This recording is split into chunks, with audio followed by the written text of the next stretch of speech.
Hey guys, welcome back. It's Sarah. And Whitney. So today we're going to work on our toolbox for moms. That's right. So with this toolbox, moms, this is a shorter episode. These are meant to give you tools to literally be a better mom, be a better you.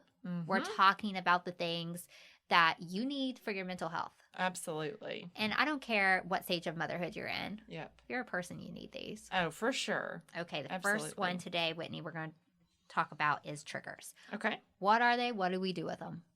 So triggers can be anything that cause you to feel more anxious, angry, snippy, frustrated, down. Yeah. Maybe some self-doubt coming into play there. So a trigger is anything that kind of causes you to feel not yourself. Okay.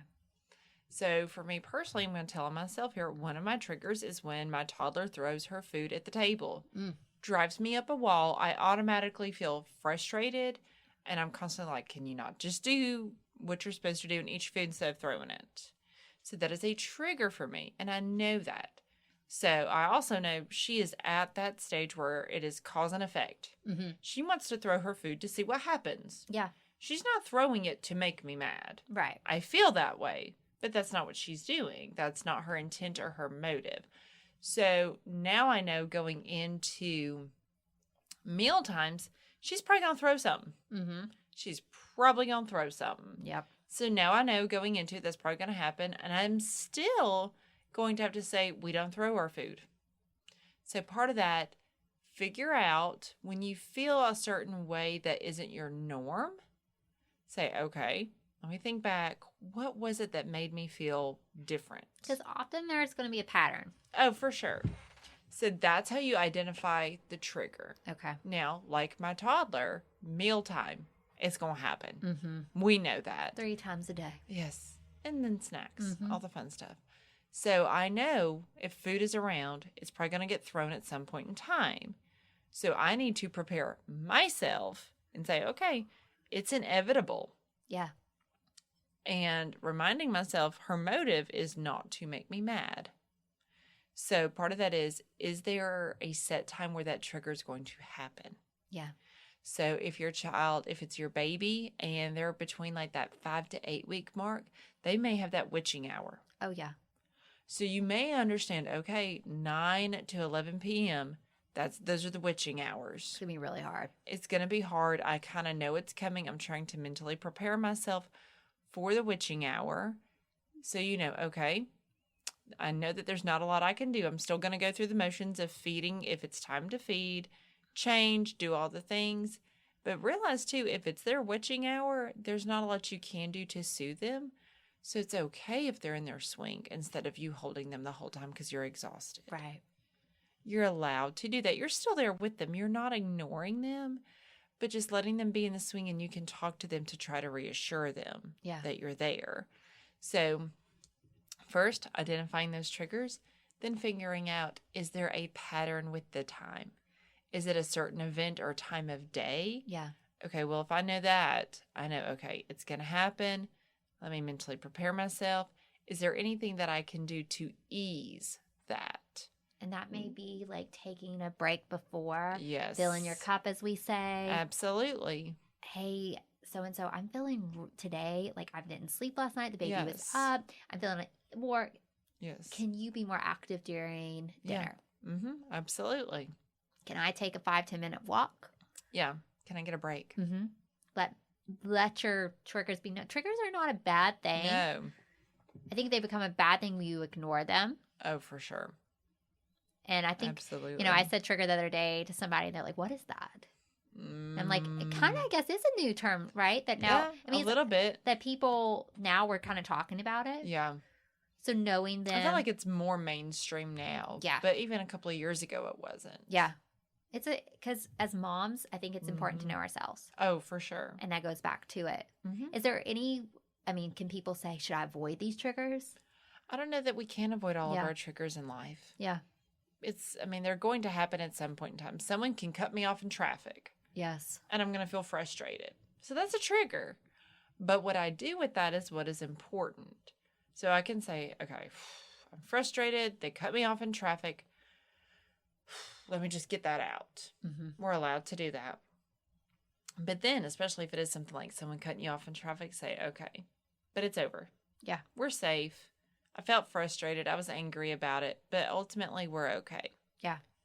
So when you have that trigger, if it's the witching hour, if it's your toddler throwing food like mine, or my 5-year-old that's constantly, Mommy, watch this, Mommy, watch this, Mommy, watch this.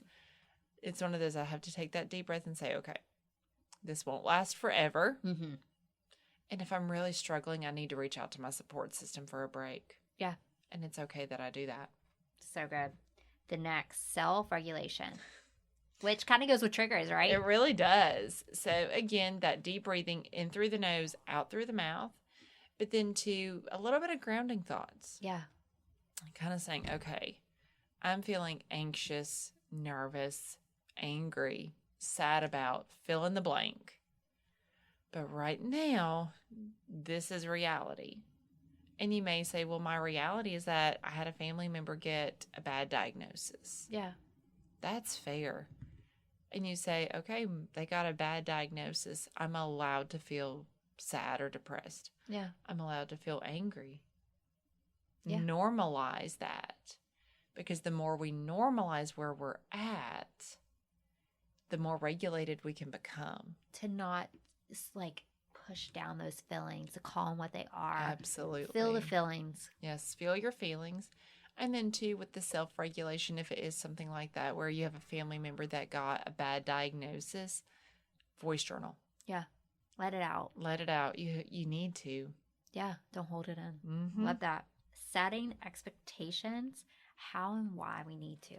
Okay, so I'm going to start with the why on this first. The reason it's so important to set expectations is because if you expect your spouse, partner, family member, friend to do X, Y, and Z when they come visit you and baby, but you don't tell them, you honestly, maybe you hope that they do it.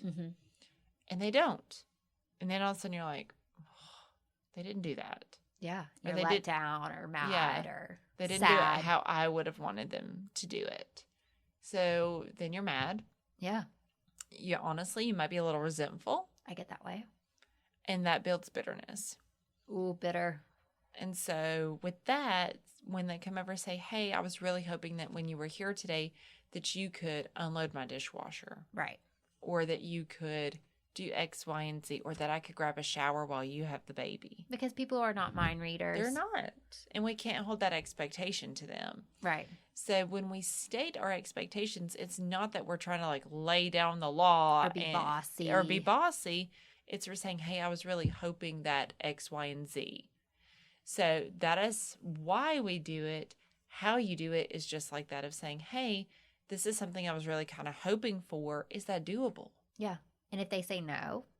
If they say no, then, is there a compromise? Yeah. And if they're like, no, not happening. So, if it's one of those, your friend comes to visit you and, you've got the baby and all that, and you say, hey, I was really hoping while you were here that you could watch the baby for 10 or 15 minutes while I grab a shower. And like, nope, really wasn't planning on that. And you can say, oh, well, what if I did like a 5-minute shower? And they say, no, I'm just not comfortable watching the baby by myself. So then you realize their reasoning, their perspective of it. That they feel like, what if something happens? Yes. Or some people have never been around babies. Exactly. They may just not be comfortable. Right. It's out of their comfort Or zone. have had an experience with a baby that they're and certain so way. you may have this, and this may sound a little awkward, but we're women here. It may be one of those where you say, hey, what if you were just in the room across from the bathroom and the door was open, so if something happened, I can throw on my robe and come help you. Yeah. Kind of have that compromise. Be in the middle a little bit. Yeah. I think expectations too, as kids get older, with family, with just life. Yeah. Setting them and expressing them and seeing if whoever is with you, and if it's your spouse, if it's your employer, about expectations on you is never going to be bad, because at least you're getting it out there. Exactly. So you know where to start. Exactly. Love that. Releasing mom guilt. Well, this is hard. 5 years deep into this, still have mom guilt over some stuff. Yeah. But part of it is to remind yourself, none of us are Instagram or Pinterest moms. No. even the ones that promote that. That's like 5 minutes of their day. Exactly. That is literally a highlight reel of their day. So part of that is realizing we can't do it all and we're not meant to do it all. Right. And that you are doing absolutely the best you can for your children. Mm-hmm. Yeah. And remind yourself, you're still a good mom if you say this is hard. Yeah. If I have been short-tempered before with my kids. Yeah. Here's the thing. And I go back and apologize, but I'm teaching them. You're teaching them good conflict resolution skills. I'm still a good mom. Do I still feel, oh my gosh, I should have been more patient? Yeah. Absolutely. Yeah. But here's the thing. We can have conflicting, coexisting emotions. Yeah. We can say this is hard, but also really enjoy being a mom. Yeah. They can coexist. Just like I feel like grief and happiness can go together. Yes. And that's a hard concept for a lot of people. It is. Because you can still mourn something but be happy about it. Absolutely. So that's a good one. Don't compare. Oh, the comparison game. Oh, man. This is a tough one. Especially because social media is what it is. Well, the whole point of it is for you to see, like you get in your head and you're like, well, so-and-so did it this way, or look at them. They're doing this. They're traveling. They're doing whatever. Mm-hmm. She seems so happy. Yep. She's bounced back. Mm-hmm. Her kids never show meltdowns. Well, of course, she's not going to show you their meltdowns. Come on now. The comparison is a thief of joy. It is. Absolutely. So I feel like comparison is inevitable. Yeah. And so just realize, you know, you may be thinking, man, I really wish I had that beach trip that they had, or that house or car, or man, I wish that I had 4 kids instead of 2 kids. Yeah. Like, we're always going to have that comparison game that we wish we had something that we didn't. Yeah. And that's pretty normal. But then I would say, bring up gratitude. Yes. Kind of combat the comparison with gratitude of, you know, I wish that I had 4 kids, but I'm really happy with my 2 right now. And maybe one day we can pursue more. If you can't, for whatever reason, say, and that's hard that we can't have more, but I really am grateful for what I do have. Gratitude's huge. Even if you can list 2 or 3 things. Yeah. That, I mean, it could be the fact that, you know, the flowers are beautiful in your vase. I was about to say, it can be something that is seemingly small that you really enjoy getting a sweet tea from your favorite place. And you just take that moment and just be thankful for it. Yes. And I think the more we're thankful. Mm-hmm. And it's also, you know, the grass is always greener on the other side mentality. That's right. And that's not always true. Because then, you know, often I heard a great sermon the other day about like watering your own lawn. Yes. So the grass is greener where it's tended to. So look at what do you need. Absolutely. And that's okay. Love that. Meditation. Oh, yes. Now, I will say I'm not the greatest at meditation because my brain just kind of tends to go off the rabbit holes. I can do like a minute max and then it starts just flying. Yeah. So with that, I would really encourage maybe finding a guided meditation on like YouTube or the Calm app, something like that, something to guide you. Because for me, I can't just sit there and try to meditate because like I said, my brain goes down the rabbit hole. Mine is too. But if I have something to kind of guide me, something to help focus my brain a little bit. Relax your body through it. Yes, I do much better with that. So if you're like me and your brain likes to go down the rabbit holes, find you a guided meditation. That will be a lot better.